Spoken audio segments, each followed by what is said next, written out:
አላህ እጅ የለውም። ልብ በሉ አርሽ ላይ ነው ያለው። ሱራ 38:75 ላይ አደምን በሁለት እጆቼ በፈጠርኩት የሚለው ምን ለማለት ፈልገው ነው? ሀፊዝ ማይኩ ያንተ ነው፣ ቀጥል። አርሽ ላይ እንዳለ ነግረኸኛል፣ ተቀምጧል፣ ቆሟል። እሱን ታስረዳኛለህ ቀጣይ። አሁን ግን የእኛውን አስረዳኝ እስኪ። በሁለት እጆቼ ሲል በቃሉ ነው። እንዴት መሰለክ አንተ በሁለት እጆቼ ሲል በኃይል ማለት አንተ ያሰብከው ማለት እንደኛ እንደ ሰው ለማለት ፈልጋለሁ። አልወጣኝም። የኔ ያሰብኩትን ተው ሀፊዝ፣ እምነትህን ግለጥ። እኔ ያፈስኩት ምንም እኔ ያሰብኩት ምንም አያደርግልም። አንተ ያሰብከው እያልክ እኔ ያሰብኩትን ለመናገር ብለህ እምነትህን እየካድክ ነው። እምነትህን ተናገር። አላህ እርሽ ላይ ነው። በሁለት እጆቼ ሲል ግን በሁለት ቃሎቹ ነው ብሎናል። ኦኬ፣ በሁለት ቃሎቹ ነው ብሎ አንድ ሰው ይፈሳል። በቃሉ እጆች ማለት ቃል ማለት ነው። ማታቀም ከሆነ አላቀም ማለት አያሳፍርም። ሐፊዝ ማታቀው ነገር ቁርአንና ለመዳፈር መልካም ነገር ነው። አዎ እያለኝ እኮ ነው። አሁን አንድ ሙፈሲር አንጣ ብለህ ቃል ብሎ የፈሰረልን አታመጣልኝ። ባይዘይ አንድ ማለት ነው። እጆች ማለት ቃል ማለት ነው ይለኛል። አንድ ብጠይቃት አታመጣም። ታመጣለህ? ለምሳሌ እስኪ አንድ አዲስ ልጋብዝህና መብቂያ ይሁነን። ክርስቲያን ምሽካተል መሳቢ ላይ ወይንም ደግሞ ጀሚዓ ተርሚዚ 32-34 ነን ይክፈትልኝ። በቃሉ ነው ስላለ እስቲ ቃሉ እንደሆነ እንየው እስቲ። ጀሚዓ ተርሚዚ 32-34 እምነትህን ግለጥ። እኔን እፎ እያሰበው ብለህ የምመጣ ከሆነ እምነትህን እየካድክ ለእኔ መልስ ሰጠው ስትል እምነትህን ነው የምክደው። አላህ እርሽ ላይ ነው አልከን፣ ግን እጅ የለውም አልከን። እጅ የሚለውንም ቃሉ ነው ብለህ ነው የፈሰርከው። ሶሪ እጅ የሚለውን ቃሉ ብለህ ከፈሰርክ ሁለት የሚል አለ፣ በሁለት ቃሉ ይሆናል ማለት ነው። አላህ ሁለት አይነት ቃል አለው። ስለዚህ በሁለት ቃሉ ነው አደምን የፈጠረው የሚል ያስጨብጥብሃል። እጅ ማለት ምን ማለት ነው ብዬ ጠየቅኩ። ምን አልከኝ? ቃል ብለህ አላልከኝም? አውጣ አሁን ያውጣ ካርለ ያ እጅ ምንድነው ትርጉሙ? ስለ ቃሉ ማለት ነው አልከኝ። እጅ ምንድነው ስለ ቃሉ አልከኝ። ለዛ ነው ሁለት ሚል ከኋላ ስላለው ደግሞ በሁለት ቃሉ ይሆናል ማለት ነው። ኤኒዌይስ እሺ ዝቅ በልና ሰው ሂ ፕሌስድ ከሚለው ጀምረህ አንብብለት። አይ ሴድ ሎርድ ከሚለው ጀምረህ ወይንም ያ አሁን በቃሉ ይፈስርልን ቃሉ ነው ብሎናል። ኦኬ እሺ ሙአመር እየተናገረ ያለው ያው ከመጀመሪያ ጀምራችሁ ችግር የለም ብታነቡትም፣ ግን ምን አለ? አይ ሴድ ሎርድ አይ ዶንት ኖ አላህ ሙአመርን ጠይቆት አላውቅም። ከዛ በኋላ አላህ ሶ ሂ ፕሌስድ ሂዝ ሃንድ አላህ እጁን ይከታል ቢትዊን ማይ ሾልደርስ በትከሻዎቼ መካከል አንቲል አይ ሴንስድ ኢትስ ኩልነስ ቢትዊን ማይ ብሬስት ቅዝቃዜው በጡቶቼ መካከል እስከሚሰማኝ ድረስ አላህ እጁን በትከሻዎቼ መካከል አስገባ። ሐዲሱ የማን ነው? ጀሚዓ ተርሚዚ ሐሰን የማን ንግግር ነው? ይታያል። ጀሚዓ ተርሚዚ 32-34 ሐሰን ሐዲሱ ግሬድ። ኦኬ አረብኛውን አድርግለት። አሁን ቃል ብለህ ፍታው። ይሄንን አሁን ቃል ስላልከኝ አላህ የሙሐመድ ትከሻ ውስጥ ቃሉን ጨመረ። ቃሉን ያቀዘቀዘው ጡቱ ድረስ ቅዝቃዜ የተሰማው ከዚህ ጀመር። አንበብ ሐፊዝ እያነበብክ ከሆነ አትሰማም። መጀመሪያ በውስጣቸው ያነቡና ከዛ በኋላ እኛ ያልነውን ሲል ሐሳብ ያስቀይሩና ሌላ ነገር ያወራሉ። በቃ ነው ሐፊዝ ባይዘው ከኪታብ ከሆነ ደግሞ ዘወረስት ሴናሪዮ የሆነና ኪታቦች ላይ ከሆነ ብዙ ነገር አመጣባለሁ።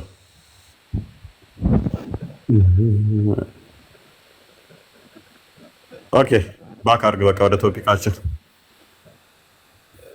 ሐፊዝ ይብቃ አይሻልም?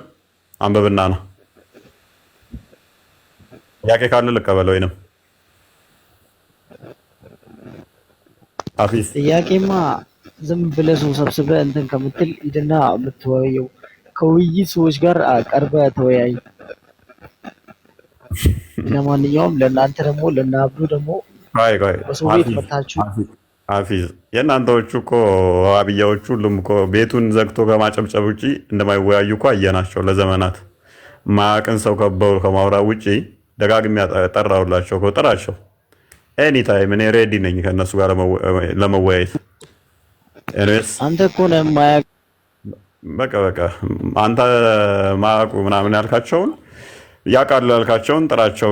ኡስታዞች እኮ ጥሪ ራሱ አቅርቦልኝ እሺ ካልኩት በኋላ አልቅሰው ያዋርደናል። ኡስታዙ ከሄደ ከፎይ ጋር መወያየት የለበትም ውይይት አይችልም ይቅርበት። መስጊድ ነው ማስተማር ስድብ እንጂ አይችልም። ውይይት ስድብ ነው። አንተ ትሳደባለህ። በቃ ኑ ኤኒዌይስ ሪስፔክት ካርድ ላይ ሪስፔክት አይደለም ቋዳም ሪስፔክት የምታደርግ ከሆነ ከኔ በላይ ሪስፔክት አድርጌታለሁ እኮ ከኔ በላይ ሪስፔክት እኮ ከኔ በላይ የሚያከብር የለም።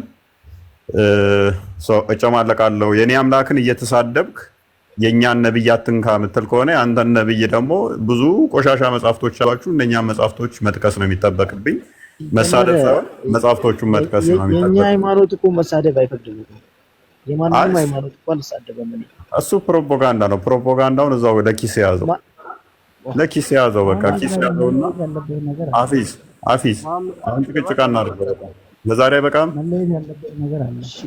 በቃ ይብቃህ፣ ወረድ በቃ የሚመጡ ከሆነ ኡስታዞችን ጥራቸው ይምጡ። ኤኒ ታይም ሬዲ ነኝ እኔ።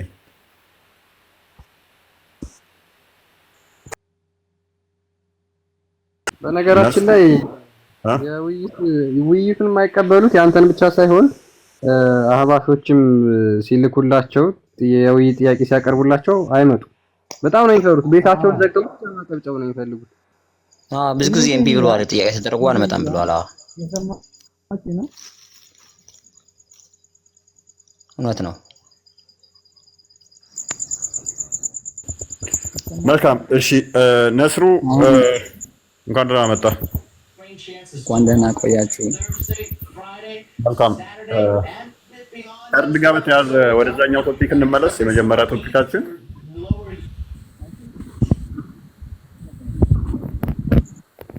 ይሰማል? አዎ በደንብ ይሰማል። መልካም አይ ቲንክ ከዋብያ ነህ አንተ? ኧረ አይደለሁም፣ እኔ ዋብያ አይደለሁም። እሺ የእናንተ የእኛው ዋብያ ካልሆንክ የእኛው ቶፒካችን እሺ። ቆይ እስኪ የአንተን አቋም ሊየው። ሱራ 5:5 እንዴት ነው ፈስረው? ከበሽር ጋር መጨማመቅ ነበር የፈለኩት ይሄንን ቶፒክ ዛሬ። ችግር የለውም። ግን የሚገርመኝ ማለት ነው እኔ ግን የሚገርመኝ ማለት ነው ዋሃብያዎች እንዲህ ውይይት ቤት ለቤት እንትን አይሉም ማለት ነው። አይተህ ከሆነ ቤታቸው ብቻ የሆነ ሰውን አይተህ ከሆነ ማለት ነው ቁጭ ብለው ቁጭ ብለው ምናምን ቤት ከፍተው እዛው ነው እንጂ እንትን የሚሉት ምናምን አይወጡም ምናምን ማለት ነው። እነዚህ ናቸው አንድ ሴት ካገኙ እሷን ነው ራሱ አንድ ሴት ካገኙ ለስም ተብዱና ኦኬ። ሱራ 5:5 ላይ ያለውን እንዴት ነው የምትረዳው? አጎት ያመጣል ዛሬ ማለት ነው። ዛሬ ርዕስ ነው እርድ ጋር በተያዘ ነበር አንቀጽ ነው። የዛሬ መልካሞቹ ለሁሉ ለናንተ ተፈቀዱ። አንተ አልሸመደድኩትም ይሄንን ነገር ብቻ ያላል ኪታቦች ላይ ተፈቀደ ነው የሚለው። ኦኬ አዎ አህለል ኪታቦች ብዙ ጊዜ አህለል ኪታብ የሚለውን ቃል በቁርአን ብዙ ቦታ ላይ ይጠቀሳል እና አህለል ኪታብ ማለት የኪታብ ወይም ኪታብ ማለት መጽሐፍ አይደለ፣ የመጽሐፍ ባልተቤቶች ማለት ነው። እንደምናውቀው መጽሐፍ ባልተቤቶች እነማን ናቸው? እነዛ ከሰማይ መጽሐፍ የወረደላቸው ኦሪትን፣ ወንጌልን፣ ፎርቃንን፣ ዘቡርን እነዚህ በሙሉ የኪታብ ባልተቤቶች ነው የሚባሉት። ነገር ግን እዚህ ጋር ቁርአን ላይ የተፈለገው ነሷራና ይሁዳን ነው። ገብቶሃል? ስለዚህ ነሷራና ይሁዳ ኪታቡ ወርዶላቸው በኪታቡ የሚከተሉ ነሷራና ይሁዳዎች እርዳቸውን ብሉ የተባለው እነሱን ነሷራና ይሁዳን ነው። በመጽሐፉ በወረደላቸው መጽሐፍ ያመኑትና በወረደላቸው መጽሐፍ ያልካዱት ማለት ነው። ኦኬ አይሁዶችና ነሳራዎችን የሐለል ኪታብ ይላቸዋል። በዚህ ቅድም ማን ነው እሱ እንትና ያ ኢየሱስ የሚለው ሰውዬ ነው አይደለ ቻሌንጅ ያደረገኝ ነበር። አይሁዶችና ነሳሮች አሉ አህለል ኪታብ የሚባሉት ያለኝ እየሰማሁት ነበር። ያ 1000 ዓመት ታገሰዋለኝ አመጣም አይደሉም የሚል እነሱን እኔስ አመጣለሁ ብሎ መሰለኝ የወረደው ነገ አመጣለሁ ምናምን ብሎ ነው የወረደው። እኔስ አይሁዶችና ነሳራዎች ናቸው አህለል ኪታብ የሚባሉት። ይሄ በእንትኑ የታመነ ነው፣ በኢጅማቸው የታመነ ነው። ሶ የነሱ ያረዱት መብላት የተፈቀደ ነው። ኦኬ እሱ ዋቢያዎች ያረዱት መብላት የተፈቀደ ነው። አሁን ምን አለ መሰለ ከእስልምና ውጭ ያሉትን ብቻ ሳይሆን በወረድላቸው መጽሐፍ የካዱት በሙሉ እርዳቸው አይበላም። ለምሳሌ በቁርአን ወርዶ አምኖ ተቀበልን ብለው ካሉ በኋላ በቁርአን አንቀጾች የሚክዱ ሰዎች እነዚህም አላመኑም ነው የሚባለው። ስለዚህ ዋህዮች አይበላም። ቅድም ዶክተር አቡበክር ሲያወሩ እንዳሰማህን ማለት ነው። ስለዚህ አይሁዶች ታዲያ እንዴት ነው እሱ? ለምሳሌ አይሁዶች ኢቨን በኢንጂል አምኑ በቁርአን አምኑ የነሱ መብላቱ እንዴት ነው የተፈቀደው ታዲያ? መልካም ጥሩ ጥያቄ ነው። አሁን አይሁዶች ብለን ስንል የማን ሰዎች ናቸው? የሙሴ ሰዎች ናቸው። ስለዚህ ይሁዶች ብለን ስንል አንድ ፈጣሪ አለ፣ ሙሴን ደግሞ ለዓለም መድኃኒት ተደርጎ የተላከ ነብይ ነው ብለው የሚያምኑት ናቸው። የነሱን ይቻላል። ግን ኢየሱስ ከመጣ በኋላ ኢየሱስ ለዓለም መድኃኒት ተደርጎ ከተላከ በኋላ ኢየሱስን ክደው ኢየሱስን ማሰቃየታቸው ከአማኝነታቸውን ያስወጣቸዋል ማለት ነው። ግልጽ ነው አይደል? የሚያስወጣቸው ከሆነ እኮ ቁርአኑ ብሉ እኮ ነው፣ ፊውቸር ቴንስ እኮ ነው። ባይዜ የኮፓስት ቴንስ አይደለም። ተፈቅዶ ነበር ሳይሆን የሚለው ስቲል ኤክሰርሳይዝ እንድታደርጉት እኮ ነው። ያው ዛሬ ታይም ነው ይሄ። ዛሬ መልካሞቹ ዛሬ መልካሞቹ ሁሉ ለእናንተ ተፈቀዱ። ሉክ ፕሬዘንት ቴንስ ነው አይደለ? የነዚያ መጽሐፉን የተሰጡት ሰዎች ምግብ ያረዱት ለእናንተ የተፈቀደ ነው። ፊውቸር ነው የተፈቀደ ነው። ወደፊት እንድታደርገው ኤክሰርሳይዝ እንድታደርገው ነው። ምግባቸውም ለነሱ የተፈቀደ ነው። ወደፊት እንድትተገብረውም ነው የተፈቀደ ነው እያለ ያለው አሁን እና ለመሰላፎ ይሄ ግልጽ ነው። አሁን የይሁዶችና ነሷሮች በሰዓቱ ምን አድርገዋል መሰለ ነብዩ አሁን ለምሳሌ ይሁዶች የእናንተ ነብይ ኢየሱስ ክርስቶስ አሚን ከመምጣቱ በፊት ኢየሱስ ለኛ አምላክ ነው። አክቹአሊ ኦኬ ኢየሱስ ከመላኩ በፊት ኦልሞስት ከመወለዱ በፊት ለበልሽ ልክ እንደናንተ ከመወለዱ በፊት ኢየሱስ ተወልዶ ለዚህ ዓለም ከመምጣቱ በፊት እነሱ ትክክለኛ አማኞች ነበሩ። በአላህና በአንድ አምላክና አላህ የሚለው ልተውና በአንድ አምላክና አሁን እኮ ታይሙ ተቀምጦልሃል ማለት ወደ ኋላ መሄድ አይጠበቅብህም። ኢየሱስ ከመምጣቱ በፊት ምናምን የሚለው አርጉመንት እዚህ ላይ አስኬድም። ምክንያቱም ይሄ ትእዛዝ የተሰጠው መቼ መሰለ? በ6 ከምናምን ነው። ይሄ ትእዛዝ እየተነገረ ያለው አስቀድመው እንደዚህ ነበሩ እንደዛ ነበሩ የሚለውን ሳይሆን ገና ፊውቸር ነው ወደፊት ሊያደርጉትና አዛት ታይም ደግሞ ምን ማድረግ እንዳለባቸው ምግቡ የተከለከለ እንዳልሆነ ሐራም እንዳልሆነ ሐላል እንደሆነ እየነገራቸው ነው። አስቀድመው እንደዚህ ነበሩ እንደዛ ነበር የሚያምኑት።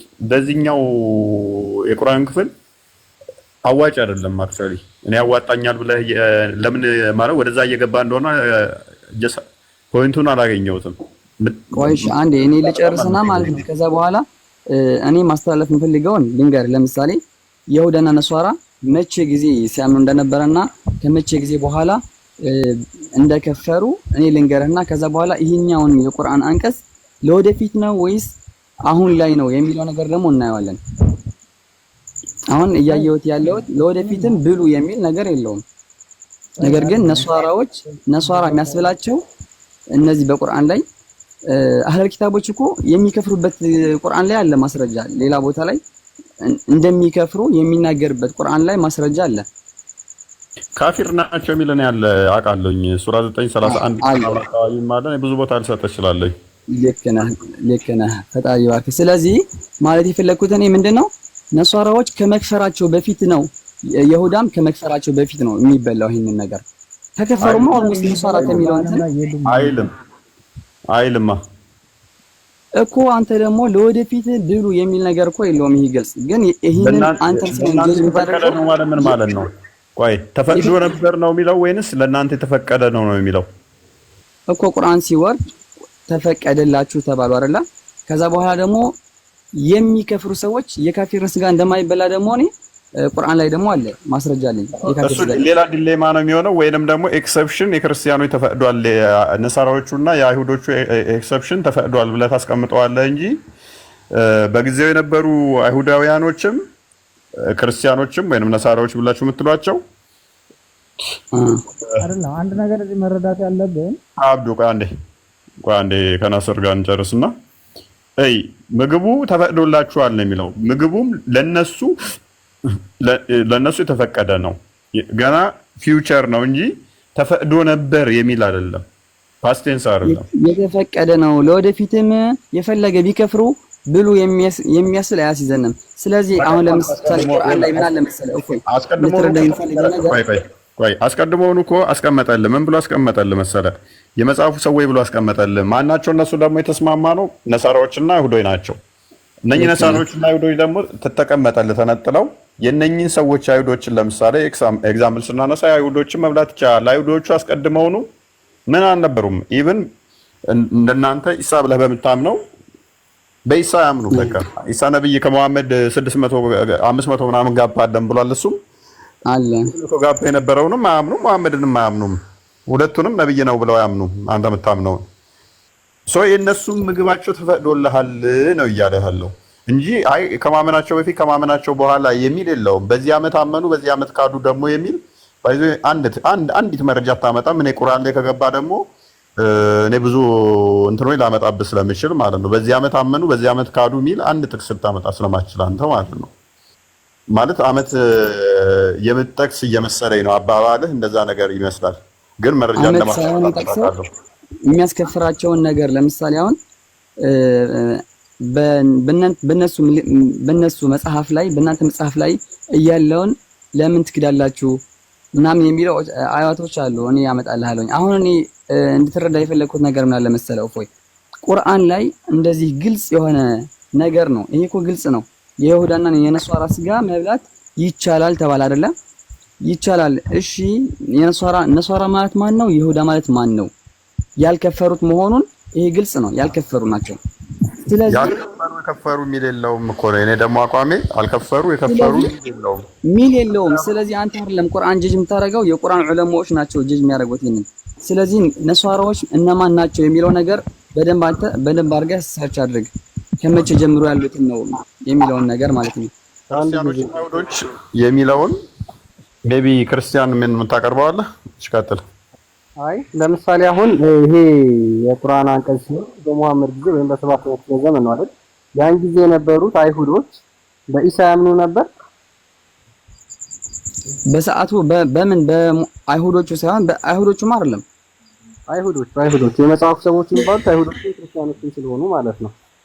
አሁን ለምሳሌ አይሁድ ሆነው ማለት ነው። አይሁድ ሆነው በሙሴ እያመኑ በሙሴና በፈጣሪያቸው ብቻ የሚያምኑ ሰዎች አሉ። ገብቷል አይደል?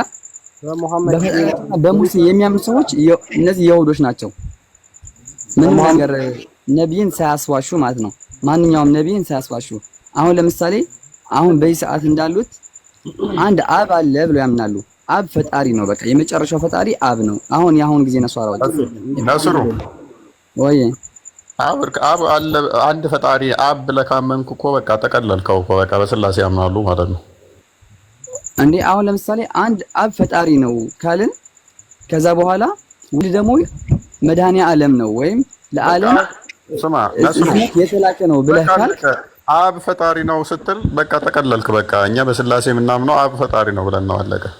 ጎበዝ አሁን ላስረዳኝ እፎይ። አሁን ለምሳሌ በዚህ ሰዓት እኔ ከሆነ ክርስቲያን ጓደኛዬ ጋር እንደዚህ በምንወያየው ሰዓት የተስማማንበት ነገር አለ። ላስረዳ እሱን። አሁን እሱ ምን አለኝ መሰለህ? አሁን እናንተ አላህ ብላችሁ የምትሉት እኛ አብ ብለን እንለዋለን። እሺ አብ ማለት ምን ማለት ነው ብዬ ስለው አብ ማለት ወይስ ያለኝ ልንገርህና ትክክል ነው አይደለም አንተ ትነግረኛለህ። እሺ ከዛ እሱ ምን አለኝ? አብ ብሎ ማለት አለኝ ከዚህ አለ ከዛ አለ ብለን የማንለው አንድ ፍጹም የሆነ ፈጣሪ ነው ብሎ ነገረኝ። ከዛ በኋላ ፍጹም ፈጣሪ ነው፣ ስተትም የማያመችበት በቦታም በአቅጣጫም የማንገልጸው ኃያልነቱ በቃ ፍጹም የሆነ ስለሱ ማንነት ሊደረስበት የማይችል ፍጹም ጌታ ነው። ከዛ በኋላ እሱ በመንፈስ ቅዱስ አድርጎ በመንፈስ ቅዱስ አማካኝነት ወልድን ላከው። ወልድ ደግሞ ከአብ ተልኮ ዓለምን አዳነ ብሎ ተናገረ። እንዴ ይሄ እኮ ትክክል ነው። እንደዚህ ብሎ ማለት ወልድ ብለህ አብ ብለህ የምትለው እኛ አላህ ብለን የምንለው ነው፣ አሁን እንደገለጽከው አይነት ከሆነ።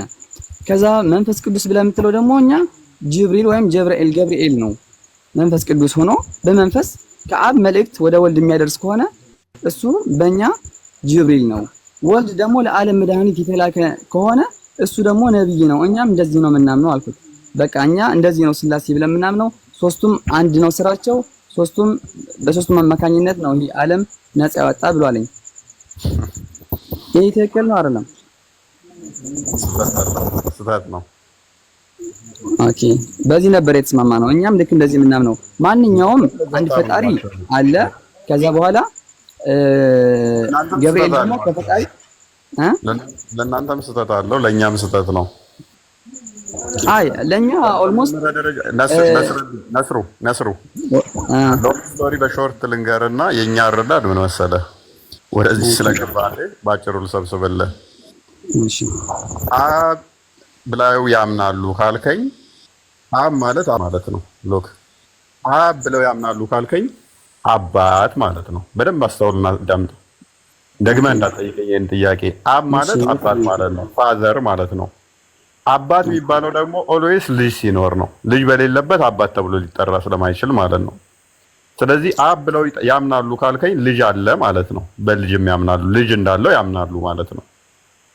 አብ ብለው ካመኑ አየህ፣ የመጀመሪያ አብ ብለው አመኑ ብለህ ካልከኝ በልጁ አምነዋል ማለት ነው። ልጅ አለው አባት ነው እያሉ ስለሆነ አብ ብለው በጠሩበት ቅጽበት ደግሞ ሕያው ነው እያሉ ነው። ሕያው ነው፣ ልጅ አለው። ልጅ ካለው ደግሞ ሕያው ነው ማለት ነው። ሕያው ሆነ ደግሞ ያ ሕያው የሆነበትን ልብ በል፣ ሕይወቱን ምን ብለን እንጠራለን? እኛ መንፈስ ቅዱስ ብለን እንጠራለን። ልብ በል፣ በደንብ አስተውል። እኛ አምላክ ቃል አለው ብለን እናምናለን። እናንተ አሁን ቁርአን ከለም አላህ ነው ብላችሁ ታምናላችሁ። ሱራ 9:6 ላይ ባለው መሰረት እኛ አምላክ ቃል አለው ብለን እናምናለን። ቃሉ እንደኔና እንዳንተ ድምጸት ያልሆነ ንግግር ያልሆነ አካላዊ የሆነ መፍጠር የሚችል ማድረግ የሚችል ማስገኘት የሚችል ነገሮችን ካለመኖር ወደ መኖር ማምጣት የሚችል ነው የአምላክ ቃል ብለን እናምናለን። ያ እኮ የኛም እምነት እንደዚህ ነው። የኛን እምነት ልንገር በደንብ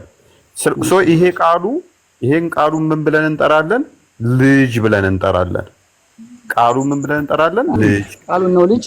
ያ በደንብ አስተውል። ቃሉን ነው ልጅ ብለን የምንጠራው።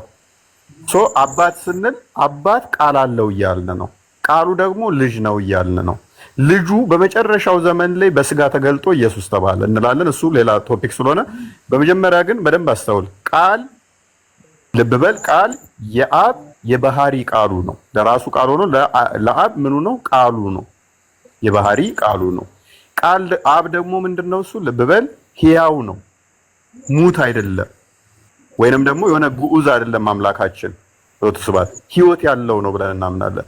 ሕይወቱን ምን ብለን እንጠራለን? እንደኔና እንዳንተ የተሰጠን ሳይሆን ዘላለማዊ የሆነ ለሌላ የሆነ ዘመን የተገኘ ስላልሆነ ሕይወቱን ምን ብለን እንጠራለን? ወይንም እስትንፋሱን ምን ብለን እንጠራለን?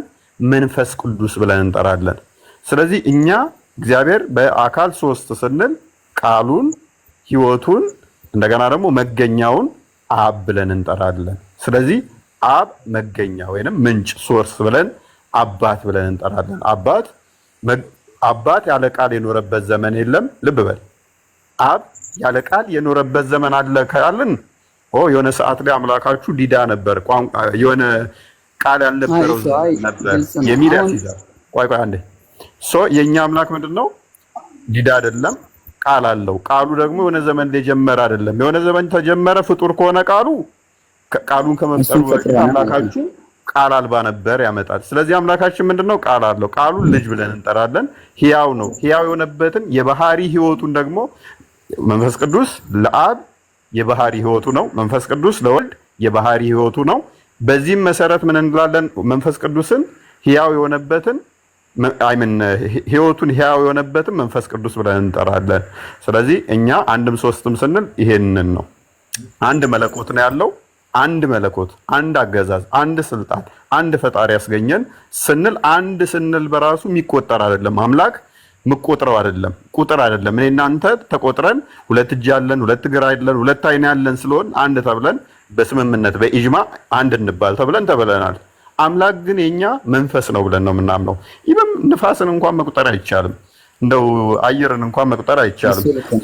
አምላካችን የሚቆጠር አይደለም፣ አይቆጠርም፣ ከቁጥር በላይ ነው። ነገር ግን አንድ ነው ስንል ራሱ ቆጥረ ነው ሳይሆን ሰፍረ ነው ለክተ ነው የሚቆጠሩ ነገሮች ናቸው። 1 2 3 ተብለው የሚቆጠሩት ግን አንድ ነው ስንል ምን እያልን ነው ካልከኝ ሌላ የለም ለማለት ነው እንጂ አንድ ያልነው ቆጥረ ነው አይደለም። በቁጥርም አይገለጽም አምላክ ማለት ነው።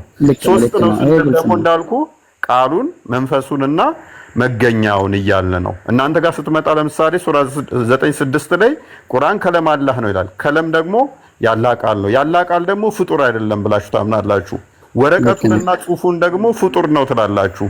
ስለዚህ ፍጡር ያልነው ቃሉ ፍጡር የሆነው ቃል ላይ መጥቶ ሰፈረ ማለት ነው። ወረቀቱ ፍጡር ነው፣ ቃሉ ደግሞ ፍጡር አይደለም። ሎክ ስለዚህ ቁርአን ምንድነው ፍጡር ነው ብለህ ነው የምትለኝ?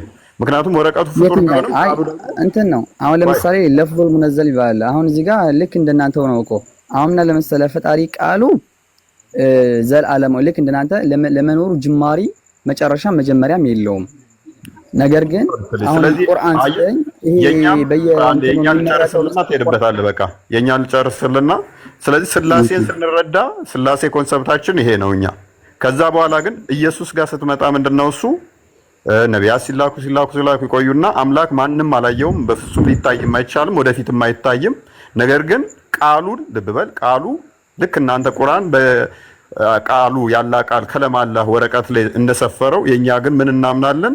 ዮሐንስ ወንጌል ምዕራፍ 1 ላይ ስታነብ በመጀመሪያ ቃል ነበር፣ ቃልም እግዚአብሔር ዘንድ ነበር፣ ቃልም እግዚአብሔር ነበር፣ ይሄ ቃል በዓለም ነበረ፣ ዓለምም አላወቀውም ይላል። ቁጥር 14 ላይ ስትሄድ ቃልም ሥጋ ሆነ ጸጋና እውነትን ተሞልቶ በእኛ አደረ ይላል። ቃል ምን ሆነ? ወደ ቃል ወረደና ምን ሆነ? ከቅድስት ድንግል ማርያም ሥጋን ተዋሃደ። ሥጋን ፈጠረና ልብ በል ሥጋን ፈጥሮ ያን የፈጠረውን ሥጋ ተዋሃደው። ቆላሲያስ ምዕራፍ 2 ቁጥር 9 ላይ የመለኮት ሙላት በሰውነቱ ተገልጦ ይኖራል። መለኮቱ ምን ሆነ? በዛ በፈጠረው የኔንና አንተን የባሪያውን ሥጋ ያዘ። ያንን በባሪያ ሥጋው እንደኔና እንዳንተ ሰው ተባለ። ያ ሰውነት ውስጥ ግን ምን አለ? የመለኮት ሙላት አለ። ፊልጵስዩስ ምዕራፍ 2 ቁጥር 6 ላይ እርሱ አስቀድሞ በእግዚአብሔር መልክ ሲኖር ከእግዚአብሔር ጋር መተካከልን መቀማት እንደሚገባው ነገር አልቆጠረም። ነገር ግን የባሪያ መልክ ይዞ በምስሉም እንደ ሰው ተገኝቶ ይኸውም ለመስቀል ሞት እንኳን የታዘዘ ሆነ ይላል። አስቀድሞ በእግዚአብሔር መልክ ልብ በል ቃሉ ምንድነው ብያለሁ? ፍጡር አይደለም። እናንተ ምን ብላችሁ ትጠሩታላችሁ? ቃሉን ሲፋት ነው ያላ ሲፋት ነው ብላችሁ ትጠራላችሁ። ባህሪ ማለት ነው። እኛ ደግሞ ምን ብለን እንጠራለን? ቃሉን ልጅ ብለን እንጠራለን። ባህሪውም ነው ብለን እንጠራለን። ባህሪው ደግሞ ፍጡር አይደለም። ዕብራውያን ምዕራፍ 1 ቁጥር 2 ላይ ስትመለከት የባህሪው ልጅ ይለዋል። የባህሪው ልጅ የባህሪው ልጅ ከሆነ ደግሞ እናንተ ጋር ሱረቱ ዙሩፍ ላይ ቁጥር 81 ወይንም 82 ላይ ለአራማን ልጅን ቢኖረው ተገዢዎቹ የመጀመሪያ ነኝ በል ይላል። የባህሪው ልጅ ከሆነ ገዢ የሆነው እንጂ ተገዢ አይሆንም። አላህ አራማን ልጅ ቢኖረው ምን ይሆናል? ገዢ ነው የሚሆነው ልጁም ማለት ነው። ባህሪ ስለሚሆን ማለት ነው። ያንተ ልጅ ሰው ነው እንጂ የሚሆነው ዝንጀሮ ወይንም ጦጣ አይሆንም። የአምላክ ልጅ አምላክ ነው፣ የሰው ልጅ ሰው ነው የሚሆነው በሚለው ማለት ነው። ባህሪህን ሼር ስለሚያደርግ ማለት ነው። ፉሊ ዲቫይን ሼር ነው የሚያደርገው። መወለድ ሲባል ኮንሰፕት ውስጥ ብዙዎቹ የሚመጣባቸው ይሄ በስጋዊ ሰው የእድሜ መቀዳደም ምናምን ስለሚመጣባቸው ነው። ስለዚህ ያ ቃሉ በስጋ ተገለጠ ብለን ነው የምናምነው እኛ። ያ ኢየሱስ የምታየው ስለዚህ እኛ ጋር ስትመጣ ምንድን ነው? አዎ ሰው ነው ስትለኝ በስጋ የተገለጠ አዎ፣ እንደኔና እንዳንተ ስጋን ፈጥሮ ቁጥር 3 ላይ ስትመለከት ዮሐንስ 1:3 ላይ ሁሉ በእርሱ ሆነ ከሆነውም አንዳች እንኳን ያለ እርሱ አልሆነም ይላል። ያንን ስጋውን ያዘው ራሱ ያለው ፈጥሮ ተገለጠ ማለት ነው። እንትን ነው ይሄ የተረዳው ነው፣ ግልጽ ነው። እፎይ እሺ አሁን በደንብ ይዣለሁኝ። አሁን ግን ቃል በስጋ ሆኖ ይመጣል ነበር ያልከኝ። እስኪ ድገምልኝ። ቃሉን መጨረሻ ላይ ምናምን ያልኩ ስለ ቃል ያወራውን መጽሐፍ ቅዱስ ንገረኝ። ቃል ስጋን ተዋሃደ ማለት ነው። ስጋን ተዋህዶ ተገለጠ። ለምሳሌ በቀላሉ ለማስረዳት ያህል አንተ ለእናትህ ደብዳቤ መጻፍ ፈልገሃል። ደብዳቤ ሳትጽፍ 1 ዓመት አልቆየ። ከዛ ወረቀት ላይ ደብዳቤውን ጻፍከው። ወረቀት ላይ ደብዳቤውን ስትጽፈው እኔና በሽር አነበብ ነው የጻፍከውን ስለ እናትህ። ከዛ ምን አደረግነው? በእጃችን ያዝ ነው፣ ነካ ነው፣ መታ ነው፣ ቀደድ ነው፣ እንደዚህ ያደረግ ነው። አስቀድሞ ጭንቅላት ውስጥ ያለውን ስለ እናትህ ፍቅር ግን ልንነካው፣ ልናየው፣ ልንዳስሰው አንችልም ነበር አይደለ? ጭንቅላት ውስጥ ቴንኪው። መለኮት በባህሪው አይነካም፣ አይዳሰስም፣ አይታይም። አስቀድሞ ቃል ምን ነበር? መለኮት ብቻ ነበረ።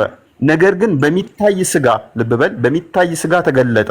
ልክ አንተ ወረቀቱ ላይ ፍቅርህን የእናትን ፍቅርህን ወረቀት ላይ ስታሰፍረው ሰዎች እንዳዩት፣ እንደነቁት፣ እንደያዙት፣ እንደዳሰሱት መለኮት ማይታይ፣ ማይዳሰስ፣ ማይነካ በሁሉ የሞላ ነገር ግን ረቂቅ የነበረው በግዙፍ አካል ተገለጠና የሚነካ የሚዳሰስ ሆነ። አንተ አይምሮ ውስጥ የነበረው የእናትን ነው። አሁን አንተ ያስረዳኸኝ መጽሐፍ ቅዱሳዊ ነው ብዬ አላስብም። ይሄ መጽሐፍ ቅዱሳዊ ነው። አሁን ለምን እንደሆነ ታውቃለህ? አሁን ለምሳሌ በስጋ ተመስሎ መጣ የሚለውን እስኪ መጽሐፍ ቅዱስ ንገረኝ። አሁን መጽሐፍ ቅዱስ ቆይ ተመስሎ ሳይሆን ተገለጠ፣ በስጋ መጣ። በስጋ መጣ። ኦኬ፣ በስጋ መጣ የሚለውን በስጋ ለማመን በራሱ ዮሐንስ 1 ዮሐንስ ቁጥር ስንት ላይ ነው? ምዕራፍ 4 ቁጥር 1 ይመስለኛል። በስጋ ክርስቶስ እንደመጣ ማይታመን መንፈስ እሱ የተረገመ ነው ይለዋል። በመጀመሪያ ደረጃ ቁጥር ዮሐንስ ወንጌል ምዕራፍ 1 ላይ ቃል የሚለውን አሳየውና ወደዛኛው እንሄዳለን።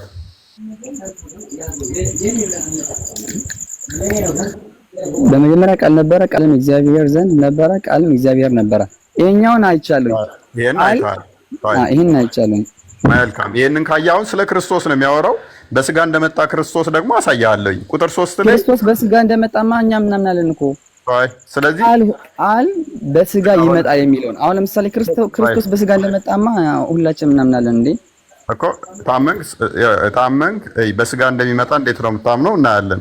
ቁጥር 3 ላይ ይሄ ቃል ምን ሆነ? ሁሉን ያስገኘ ነው፣ ሁሉን የፈጠረ ነው አይደለ?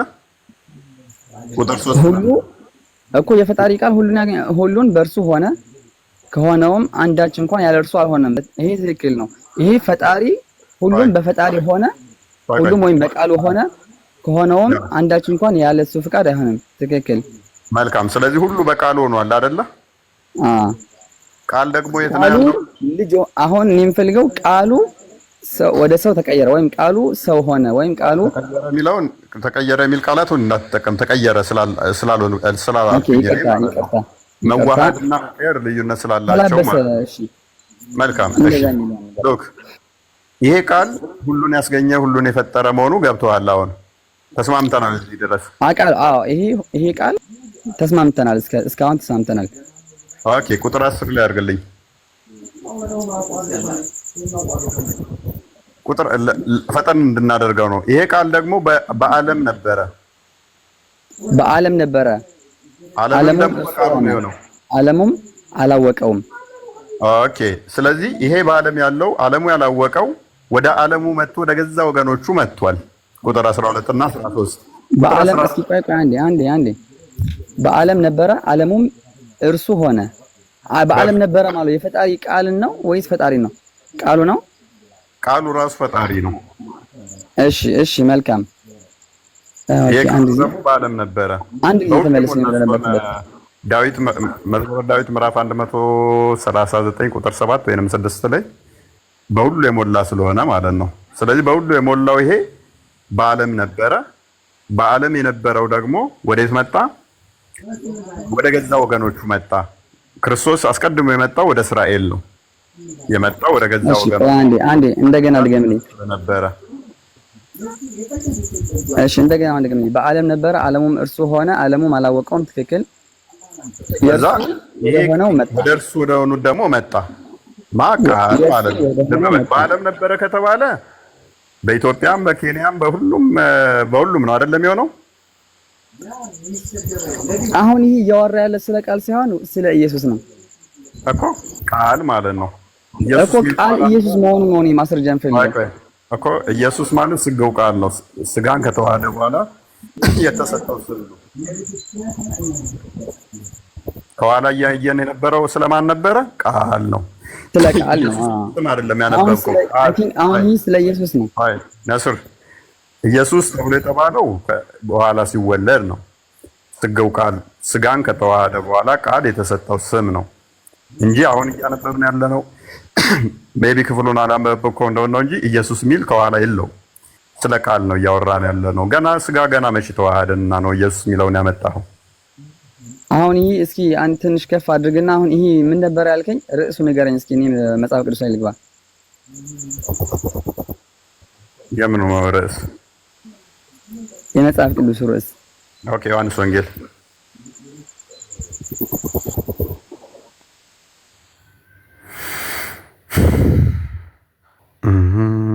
እዛው ተማ ከሆነ በጣም ነው ጊዜ ትገላለህ።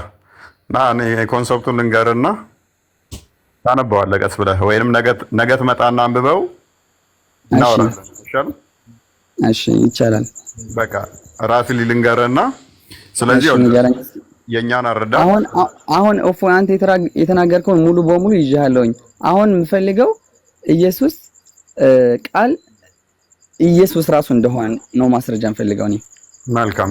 ስለዚህ ልብ በል፣ ይሄ ቃል ፈጣሪ እንደሆነ ተማምነናል። ቃል ሁሉን የፈጠረ እንደሆነ ተማምነናል። ቃል በዓለም ተማምነናል።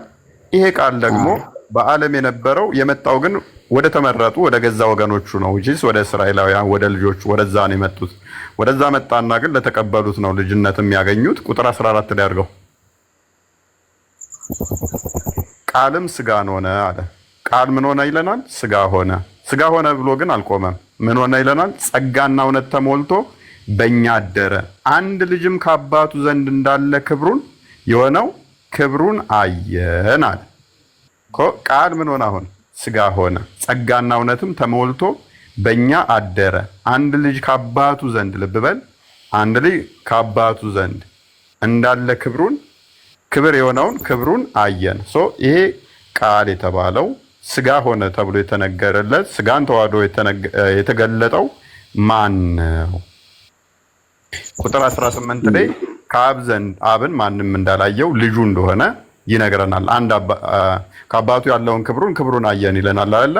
መቼም ቢሆን እግዚአብሔርን ያየው የለም አንድ ስንኳ፣ በአባቱ እቅፍ ያለ አንድ ልጁ እርሱ ተረከው ማለት ነው።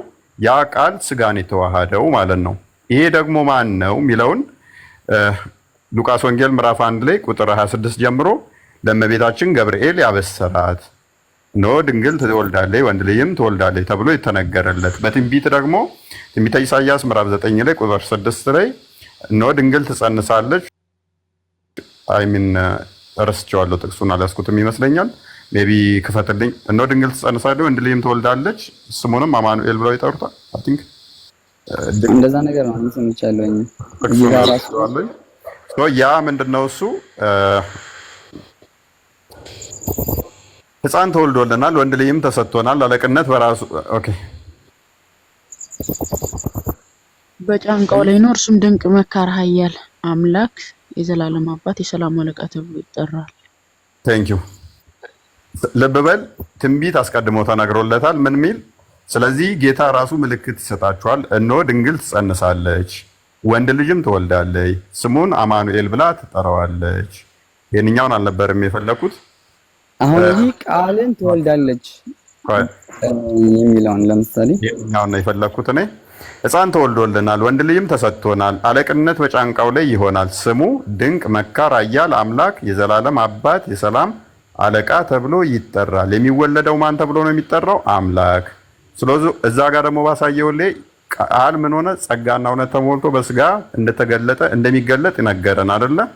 ስለዚህ ይሄ ደግሞ በስጋ እንደሚመጣ ደግሞ ሮሜ ምዕራፍ 9 ቁጥር 5 ላይ በስጋ እንደሚመጣ ነገረን። ሮሜ 9:5 ላይ ተይቼ ነው እያወራለሁ። ሶሪ ደክሞኝ ስለሆነ ደክሞኛል በጣም። አባቶች ለእነርሱ ናቸውና ከእነርሱም ክርስቶስ ልብ በል በስጋ መጣ። ምን? በስጋ ቃል ስጋ ሆነ የሚለው ማለት ነው። አባቶች ለእነርሱ ናቸውና ክርስቶስ ከእነርሱ በስጋ መጣ። እርሱ ከሁሉ በላይ ሆኖ ለዘላለም የተባረከ ምንድነው? አምላክ ነው። ክርስቶስ በምን መጣ? በስጋ መጣ። ስለዚህ አባቶቹም እሱ ለነሱ ቃል ሥጋ ሆነ የሚለው ሶሪ እንትን አልከው አይቼው አሁን እና ለመሰለህ አሁን ይሄ ሁሉ ያየሁት ያለሁት እያከፋፈልክ ስለሆነ እኔ እነዚህ እንትን ያሰመርክባቸው ነገራቶችን ስክሪንሻት ብዬ ቃል እሱ ራሱ ኢየሱስ እንደሆነ በደንብ እንትን አድርጌ አመጣለሁ። ምክንያቱም አንተ አሁን ሙሉን ማንበብ አልቻልኩም እኮ እያሳየሁ ስለሆነ ምዕራፍ 19 ቁጥር 13 አይ ቲንክ ቼክ አድርግልኝ። እዛም ላይ ልጁ ነው በስጋ የመጣው ልጁ ነው። ይሄ ልጁ ደግሞ ቃል የሚባለው አንተ እያልከኝ ያለው ቃል ከተወለደ በኋላ ቃል ተብሎ ይጠራል። እንደዛ ነው። ሜቢ እንደዛ ከሆነ ደግሞ ላሳየህ። ሜቢ አንዴ 19 13 ይመስለኛል ባልሳሳት። ራእይ ነው ራእይ ዮሐንስ ወንጌል ገብቶኛል። የዮሐንስ ወንጌል ምዕራፍ 1 ቁጥር 29 አንብብለትና ከዛ ራእይ ላይ ያለውን አሳየዋለሁ ማን እንደሆነ በጉ ማለት ነው። በነገውም ኢየሱስን ወደ እርሱ ሲመጣ አይቶ እንዲህ አለ፣ እነሆ የዓለምን ኃጢአት የሚያስወግድ የእግዚአብሔር በግ አለው ማለት ነው። ይሄ ግልጽ እኮ ይሄ ኖርማል ግልጽ ነው ማለት ነው። ያ ይሄ ማለት አሁን እሱ የመጣ ማንኛውም ነብይ የመጣ አሁን እሱ ኢየሱስ ራሱ የመጣ ወደዚህ ዓለም ኃጢአትን ሊያጠፋ እንደሆነ እኛም እናምናለን። ያው አንብቦሽ እነዚህ በጉን ይወጋሉ። የሁዶቹ ነው። በጉም የጌቶች ጌታና የነገስታት ንጉስ ስለሆነ እነርሱን ድል ይነሳል። ከእርሱም ጋር ያሉ የጠሩና የተመረጡ የታመኑ ደግሞ ይነሳሉ።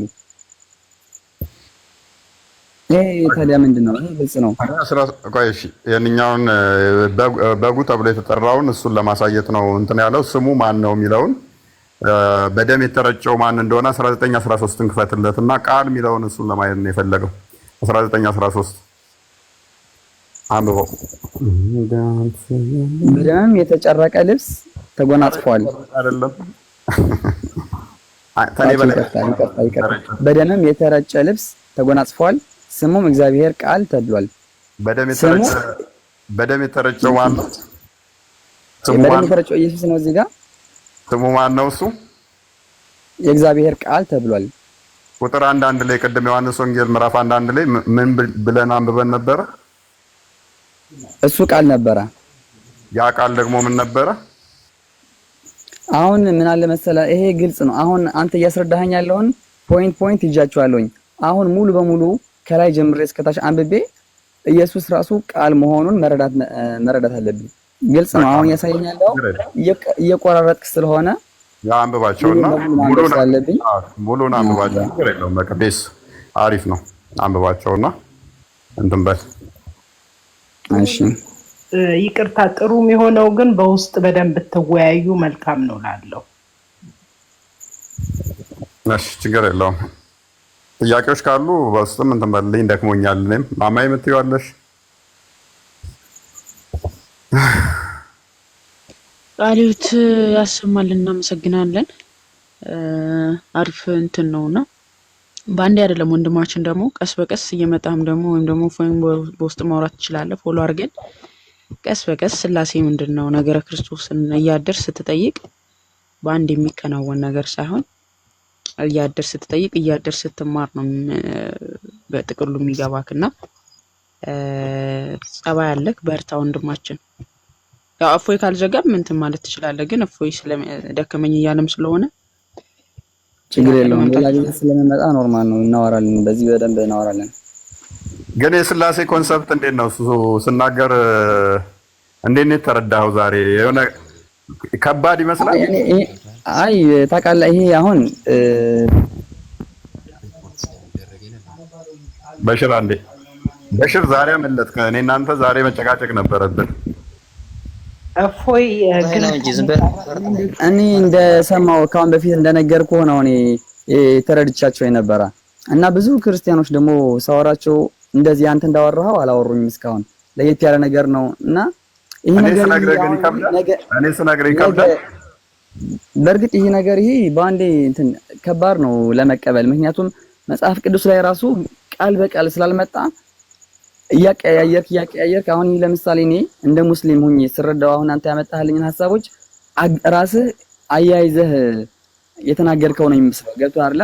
አይ ምንም አያይዤ አይደለም፣ ችግር የለውም። እንትን በላቸው አጥናቸውና የእኛን አረዳድ በደንብ እንትን በለውና ከዛ በኋላ ቅድም እንዳልኩ ነው በደንብ እንትን ስትለው ባይዘይ ቅድም አሁን አንተ መንፈስ ቅዱስ ጅብሪል ነው ብለኸኛል። ለምሳሌ ቻሌንጅ አላደረኩም። አንድ ጥቅስ የለም ቁርአን ላይ መንፈስ ቅዱስ ጅብሪል ነው የሚል ሐዲስ ላይም የለም። በመሰረቱ መንፈስ ቅዱስ ሩል ቅዱስ ልጅ እንደሚሰጥ ያው እንደሚባል መልአኮች ሁሎች መንፈስ እንደሆኑ የማያዙ ረቂቅ እንደሆኑ ይታወቃሉ። ደግሞ ቅዱሳን ናቸው። ያንን በሚል ነው የለማ መንፈስ ቅዱስ ተብሎ ጅብሪል አንድ ቦታም አልተጠራም። እንደውም ተቃራኒው ለአንተ ማይረዱ መረጃዎች አሉ። መንፈስ ቅዱስ ጅብሪል እንዳልሆነ የሚያሳዩ ማለት ነው። ለወደፊት እሱ በተናገረው ነው እንጂ መንፈስ ቅዱስ የሚል ቃል ቁርአን ላይ እስላማዊ እንትን አይደለም። ይሄ መንፈስ ቅዱስ ብለን አይደለም። በቃ ያው ደብል ስታንዳርድ ካልሆን እንትን ስትለው የለም እንደዚህ ጥቅስ ብለህ የጥቅስ ጨዋታ ካመጣን ለምሳሌ ቃል በቃል ሁሉም አንድ ቦታ መጠቀስ አለበት ተብሎ ከተባለ ለምሳሌ ተውሂድ የሚል ቃል በቃል ቁርአን ውስጥ የለም። ስለዚህ ተውሂድን ለምን ታምናላችሁ ብዬ ቻሌንጅ ማድረግ እችላለሁ። ተውሂድ ማለት ምን ማለት ነው? ተውሂድ ማለት እኮ የፈጣሪ አንድነት ማለት ነው። ሌላ ትርጉም የለውም። የለም እንደዛ የሚል ወደ አንድ ማምጣት ማለት ነው። ተውሂድ ማለት ኮንሲደሬሽን ማለት ነው። ዩኒቲ ማለት ነው። ዩኒፋይ ማድረግ ማለት ነው። ተውሂድ በራሱ በሶስት ይከፈላል። ተዛ ተውሂድ አልአስማኡል ሲፋት፣ ተውሂድ አልኡሉሂያ እና ተውሂድ አልሩቡቢያ እነኚህን አናምንም።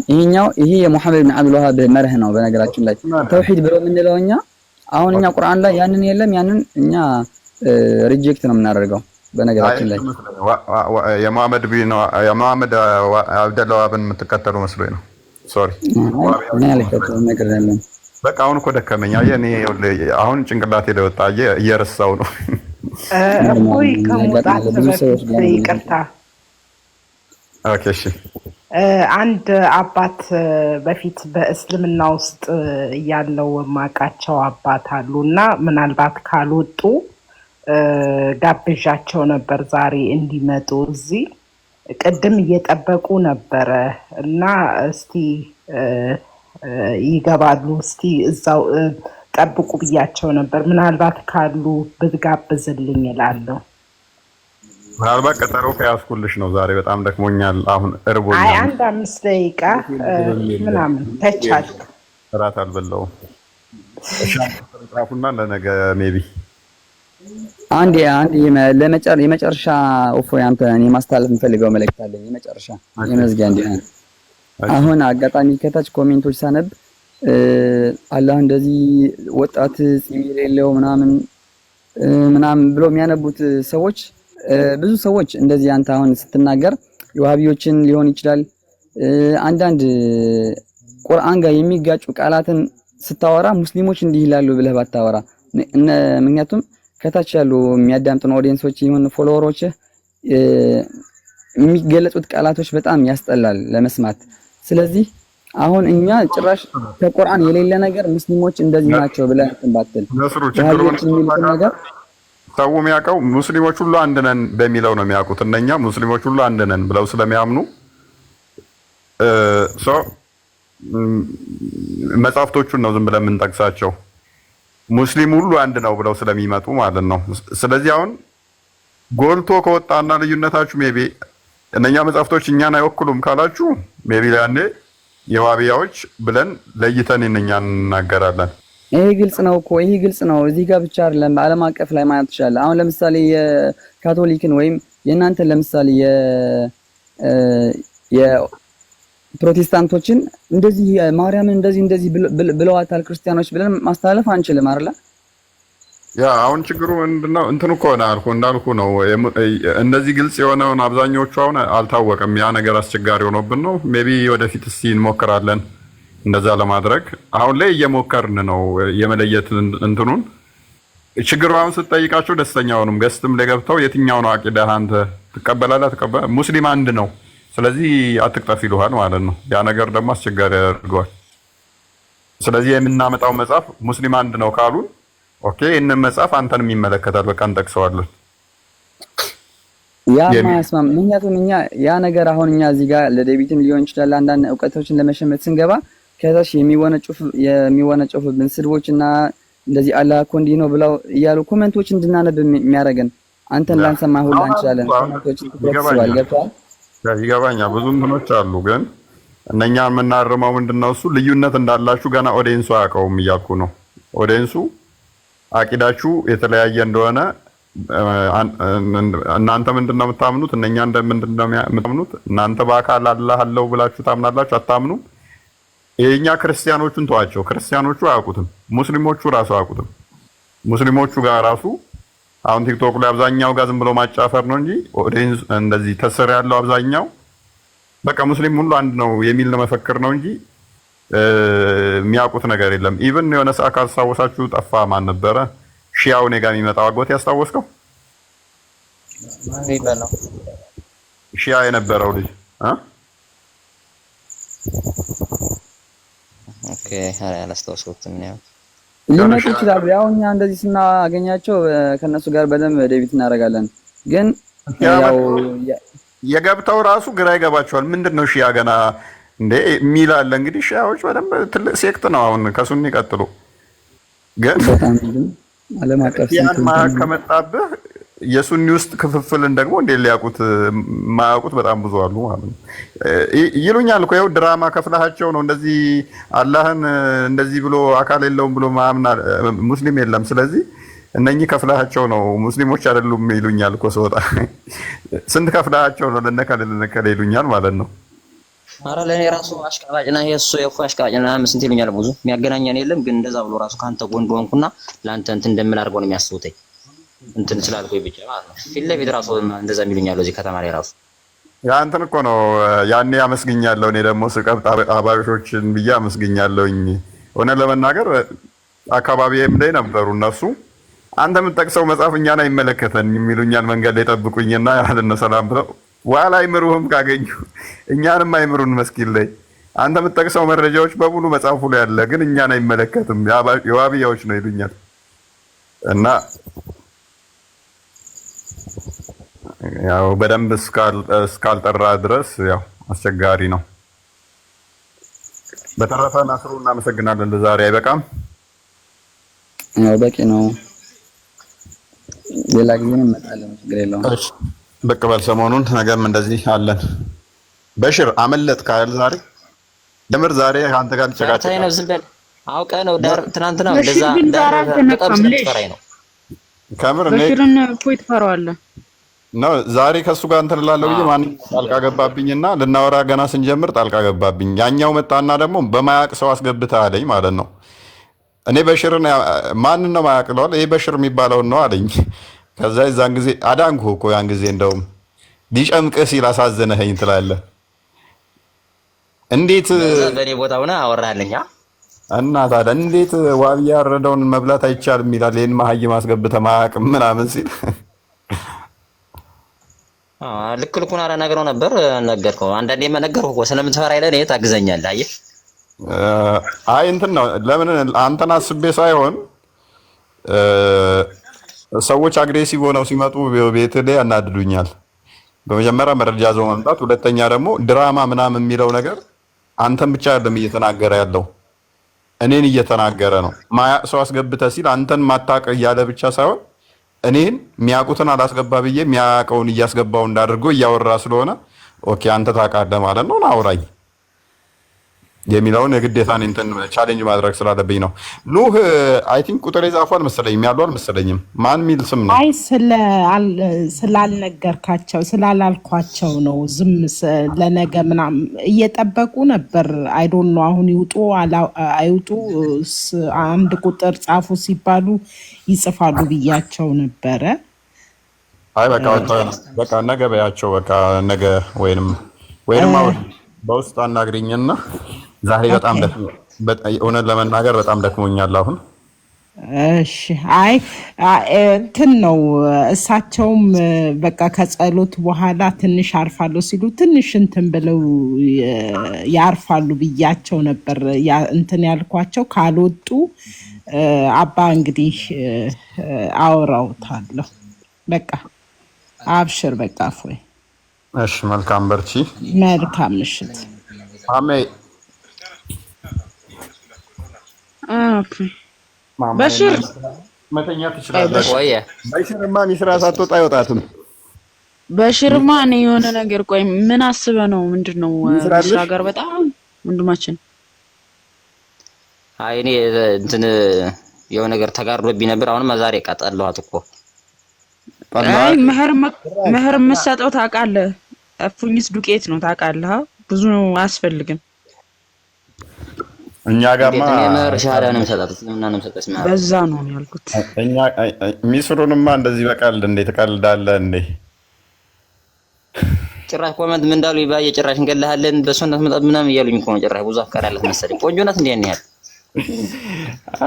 ፕሮፋይል ውስጥ ገብታ አላየሃትም እንዴ? አጠፋችሁ እንዴ? ቪዲዮ ለቃ ነበረ። እኔ አልበረብርም ብዙ ጊዜ አያታለሁ። ዛሬ ነው ራሱ ፎሎ ያደረኩት። ድምጿን የማታሰማው እኮ ድምጻቸው ፊትና ይሆናል ተብሏልና እኔ ቢያንስ አንዳንዴ ብቅ የምትል ድምጿ ብላ ሹክሹክ ብላ ትጠፋለች። ለተኝታለች ሹክሹክ ብላ ዝም ትላለች።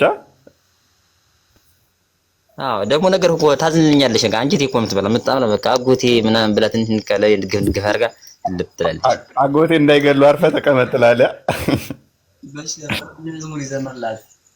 አላወቀችም እኮ በፊት ዋብያ መስላት የምትሳሳት መስልሃ እየተሳሳትክ መስሏት እኮ ነው እንትን ስትል አይ ችግር የለውም አቋማቸው እምነታቸው እንደዚህ ነው ዋብያዎቹን እንትን አይደግፉም ብያለሁ።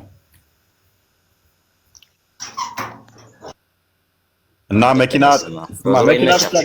መኪና ብቻ ግዛልኝ፣ ብዙ ነገር አልፈልግም። መኪናና ቤት ግዛልኝ፣ ጆሮዋን ይዤ ድራሃለሁ። ለአንተ ነው መኪናም ገዛልህ እና ጥሎች ሳጥል ዝም ብሎ ማግባት አለ እንደ እኔ ቤት መተህ። እኔ ነኝ እኮ አሁን እንትኗ መሆነው ዋስ ምንድን ነው የሚባለው በአረብኛው ኃላፊ እንትን የሚለው ወኪል እንትናት ነው እሷ። ችግር የለም እናንተ መኪና ገዛለሁ፣ ግን ከዛም በኋላ ለእሷ ማብላት ነገር ሊቀንስ ነው እንግዲህ። ሰርታ አልተበላ መመጣ ደፋ ብላለኝ። ጾም ልታስማ ነው እንዴ? ችግር የለውም። ከዛ በኋላ እንግዲህ ማደሩ በቃ ያለኛ አጠራቅሜ ለአንተ መኪና ገዛው። እልቂ ጠፋ መኪና ምን ነው እልቂ ማለት ምንድን ነው? ኪስህ ነው ኪስህ ዘመድ ነው ምንድን ነው ማለት አለ ኪስህ ደህና ደሩ። እሺ ቻው ናስሩ። እሺ ናስሩ ከፈለክ እንደዚህ ጠዋት ቤት ስለምንከፍት ደግሞ ብቅ በል እሺ። ጥያቄዎች ምናምን ካሉ ምናምን እፎይ ማታ ስለሚከፍት ቀን እኛ ስለምንከፍት ብቅ በል እሺ። እሺ ፎሎ አድርጌሻለሁ። አዎ ናስሩ ምርጥ ሰው ነው። ሃይ በሉልኝ። አንድ ሰፈር ናችሁ እንዴ? ነው ታውቀዋለህ? አንተ ሚስራ ካልወረደች አትወርድም በሉ እሺ።